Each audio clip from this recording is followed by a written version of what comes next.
4 वर्ण 36 जात भएको बहुजातीय बहुभाषिक बहुधार्मिक मेरो देश नेपाल प्राकृतिक विविधताले भरिपूर्ण साझा भूभारी हो। सुन्दर अनि सानो मेरो देश एसिया महादेशको पूर्वी देशान्तरमा अवस्थित छ। यसले विश्वको 0.03 र एसियाको 0.3% भूभाग ओगटेको छ। यो एउटा भूविस्तृत राष्ट्र हो। जलस्रोतको आधारमा विश्वकै दोस्रो धनी मेरो देश विश्वभरि चिनाउन एउटा तिलितो ताल नै काफी छ, जो विश्वकै सर्वोच्च स्थानमा अवस्थित ताल। नेपालको पूर्व पश्चिम सरदर लम्बाइ 885 किलोमिटर छ भने उत्तर दक्षिण चौडाइ 193 किलोमिटर छ। विश्वकै सबैभन्दा अग्लो चुचुरो सगरमाथाले विश्व सामु नेपालको नाम उचो बनाउन मद्दत गरेको छ। सगरमाथासँगै 8000 मिटर भन्दा अग्ला 8वटा हिमाल नेपालमा अवस्थित छ।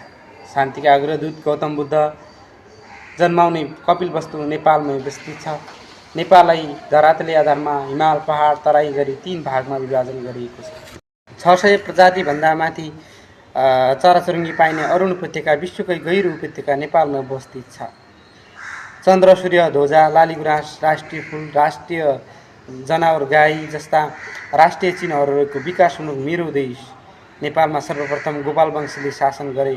सँगै पछि गएर महेशवंशीसँगै 104 वर्ष राणा शासनसहित निरङ्कुश पञ्चायत व्यवस्था अन्त्य सँगै 2062-63 को जनआन्दोलनले राजतन्त्रको अन्त्य गर्दै गणतान्त्रिक देश सँगै अन्तरिम संविधान गठन गर्यो।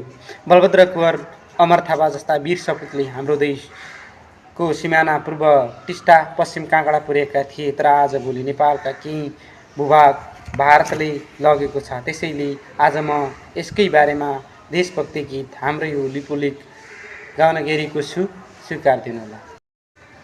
मध्यरातमा सिमानाका पिल्लर सारिँदैछन्, मध्यरातमा सिमानाका पिल्लर सारिँदैछन्, ती सीमाको विवादले जनता मारिँदैछन्, जनता मारिँदैछन्।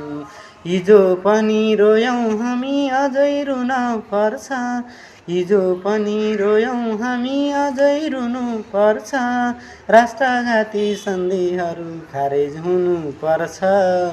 काला पानी हाम्रै हो लिपुले हाम्रै हो, काला पानी हाम्रै हो टनकपुर हाम्रै हो, नाला पानी हाम्रै हो अल्मोडा हाम्रै हो, नाला पानी हाम्रै हो सुस्ता हाम्रै हो, काला पानी।